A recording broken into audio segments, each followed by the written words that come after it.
लेकर एक प्रश्न अपनी तरफ से किया। बादशाह ने दरबारियों को उत्तर देने के लिए उत्तेजित किया। उसका प्रश्न इस प्रकार था, किवाड़ बंद करते समय उसमें चुरमुर बुरमुर शब्द किस कारण होता है? पानी उसका भावार्थ क्या है? सब लोग भयाक हो गए।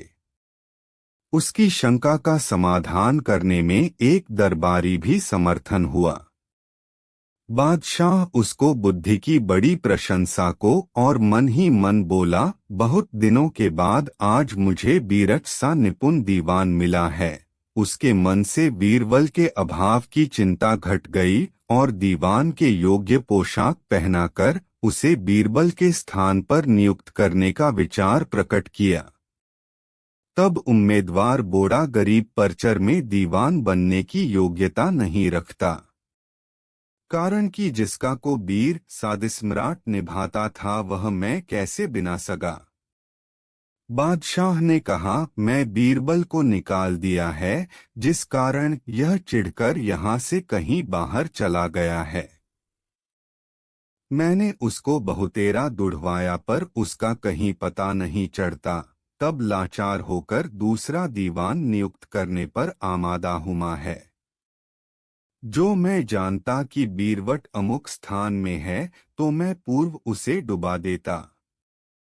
नए दीवान ने उत्तर दिया, पृथ्वीनाथ, आपका प्रा पृथ्वी के कोने कोने में फैला हुआ है। यदि बाप तन्मय होकर उसका खोज कराने तो वह कभी का प्रकट हो गया होता। बादशाह ने कहा, नहीं, ऐसी बात नहीं है। मैंने उसके लिए बहुतेरा प्रयास किया परंतु उसको दृढ़ नहीं पाया। अब एक युक्ति और बाकी है, यदि काम में लाई जाए तो संभव है कि उसका पता चल जाए। उम्मीदवार ने कहा, पृथ्वीनाथ, यदि वह किसी समय स्वयं आपसे आ मिले तो फिर क्या करेंगे? उसे रखेंगे व फोरा लौटा देंगे? बादशाह बोला, हाँ, मैं उसके लिए बड़ा उत्सुक हो रहा हूँ। तब नए दीवान ने कहा, गरीब परवर, मैं उसका पता जानता हूँ। बादशाह बोला, यदि तुम उसको मिला दोगे तो मैं तुमसे बहुत प्रसन्न होऊंगा। नए दीवान को जब भली भांति विदित हो गया कि बादशाह को बीरबल नापती की बड़ी उत्सुकता है तो अपना साफा ऊपर को खिसकाते हुए अपनी ढकी आंखों को बाहर निकाला और पाजामा और जामा दोनों उतार कर अलग रख दिया। नकली दादी उतार फेंकी। तब वह खासा बीरबल हो गया। बहुत दिनों के बिछुड़े वीर को प्राप्त कर दरबारी गदगद हो गए। बादशाह का तो क्या कहना, वह मारे आनंद के चिह्नल हो गया। सब तरफ से वाह वाही के शब्द आने लगे।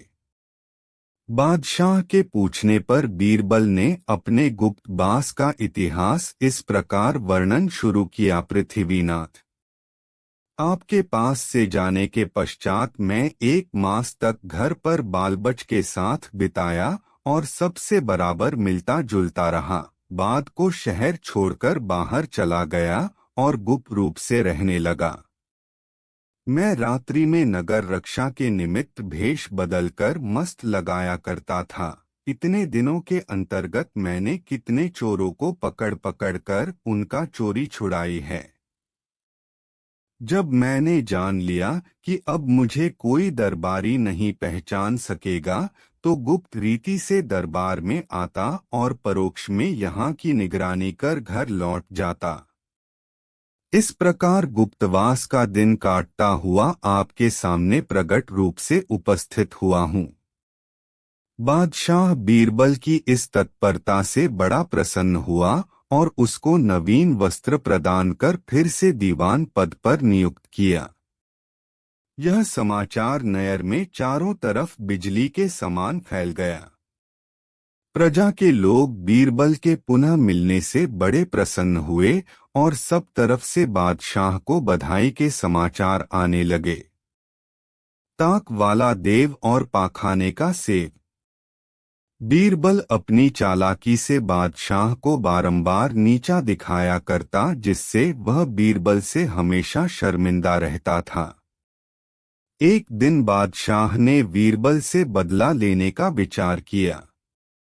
अच्छे अच्छे वैज्ञानिकों और कारीगरों से सम्मति लेकर अपने रहने के कमरे में एक ताक इस ढप का बनवाया कि जिसके जरिए बीरबल को धोखा दिया जा सके। उसमें कोई ऐसी वैज्ञानिक वस्तु लगा दी गई थी कि जिस पर हाथ रखते ही उससे चिपक जाता था। एक दिन बादशाह अपने कमरे में बैठा हुआ पुस्तकावलोकन कर रहा था। इसी समय बीरबल भी आ पहुंचा। बादशाह बीरबल को देखकर मन में बड़ा प्रसन्न हुआ। प्रगट में बोला, बीरबल, जरा उस तात्र पर का सेब तो लेते आना। शीशे में छाया चित्र। दिल्ली शहर में एक सनातनी धनवान रहा करता था। उसके कुकृत्यों से अक्सर लोगों को बड़ी तकलीफ होती थी, परंतु वह धनाढ्य किसी की एक न सुनता। वह हमेशा गुप्त रूप से मनमानी किया करता था, परंतु ऊपर से बादशाह के भय से भलामानस बना रहता। एक दिन उसे एक नई शरारत सूफी एक चित्रकार को बुलवाकर उसे अपना चित्र बनाने की भाषा दी। उससे पहले ही ऐसी शर्त तय करा ली कि अगर चित्र बनाने में बार भर। रूपचंद फूलचंद जौहरी। दिल्ली शहर में कपूर बंद जौहरी के दो पुत्र थे। बड़े का नाम रूपचंद और छोटे का फूलचंद जौहरी था। मरते समय कपूरचंद काफी धन अपने दोनों लड़कों के लिए छोड़ गया था। बाप के क्रियाकर्म के पश्चात जो कुछ धन बच रहा उससे दोनों भाइयों ने कई वर्षों तक उड़ाए। आखिरकार उनकी नामकी से सारा धन खर्च हो गया। तब इनको धनोपार्जन की चिंता हुई। जब दिल्ली में रहकर धनोपार्जन की इन्हें कोई तरकीब न सूझी तो परदेश जाने का ठहराया और गृहस्थी के निर्वादार्थ 2-3 वर्षों के लिए सब सामग्री एकत्रित कर बाहर के लिए रवाना हुए। जब कुछ दूर निकल गए तो इन लोगों ने दिदातों से सामान खरीदना और अगले विद्वातों में बेचना प्रारंभ किया। इस तरह खरीद फरोख्त करते हुए बहुत दूर निकल गए। रास्ते में एक जंगल मिला। उस जंगल के मध्य में एक तालाब था। इनको प्यास सता रही थी, अतएव उस तालाब पर बैठकर निर्मल जल पान किया। फिर स्नान करने की इच्छा हुई। तालाब में स्नान करने के निमित्त 2-3 सीढ़ा नीचे उतरते ही फूलचंद के पैर के नीचे कोई ठोस बोझ पड़ी। उसने डुबकी मारकर उसे बाहर निकाला तो वह एक छोटी सी संदूक थी।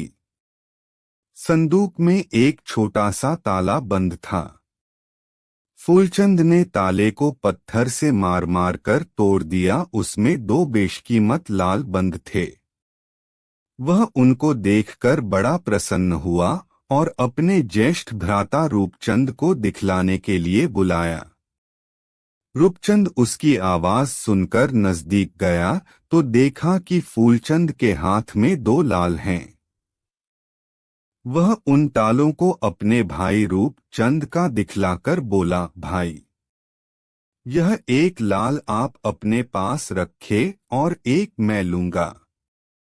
रूपचंद ने कहा, भाई, इस दौलत को लेकर आप घर लौट चले में भी यह सब विजारती माल बेचता हुआ थोड़े दिनों में लौट जाता है। फूलचंद भाई की आहा सिरोधार्य कर घर लौटने की तैयारी करने लगा। बदलाल दिखलाते हुए रूपचंद से बोला, भैया, मैं घर तो लौट जाऊंगा, परंतु आप अपने हिस्से का लाल ले लेवें। रूपचंद ने भाई को जागा पीछा समझाकर उत्तर दिया, भाई, आप जानते ही हो कि परदेश में अपने पास दौलत रखना कितना खतरनाक होता है। यदि आप मुझे लाल देने की इच्छा रखते हैं तो घर पहुंचकर मेरे हिस्से का लाल अपनी भाभी को देकर उसे छिपाकर रखने के लिए भली भांति समझा देना। मैं छोड़कर उससे अपना लाल ले लूंगा। फूलचंद अपने बड़े भाई का आज्ञापालक था। उन लालों को सावधानी से कमर में दिवाकर घर का रास्ता लिया। घर पहुंचकर माया की चक्कर में पड़ गया और रूपचंद के भाग का लाल अपनी भाभी को नहीं दिया, बल्कि उन दोनों लालों को अपने ही पास दिया कर रख लिया। पैसे के जोर से नगर में एक दुकान खोलकर जोहरी बन बैठा। जब रूपचंद 2-3 वर्षों के पश्चात चक्कर लगाता हुआ पर पहुंचा और अपनी स्त्री से मांगा तो वह बोली, कैसा लाल और किसने कब मुझे दिया था जो मैं सहेज कर रखती। स्त्री से ऐसा निराश उत्तर सुनकर रूपचंद ने फूलचंद से पूछा, क्यों भाई, मेरा लाल कहाँ है? फूलचंद ने उत्तर दिया, भैया, वह लाल तो मैं आते ही भाभी को सौंप दिया था, बल्कि उसे भली भांति समझा भी दिया या कि देखो भैया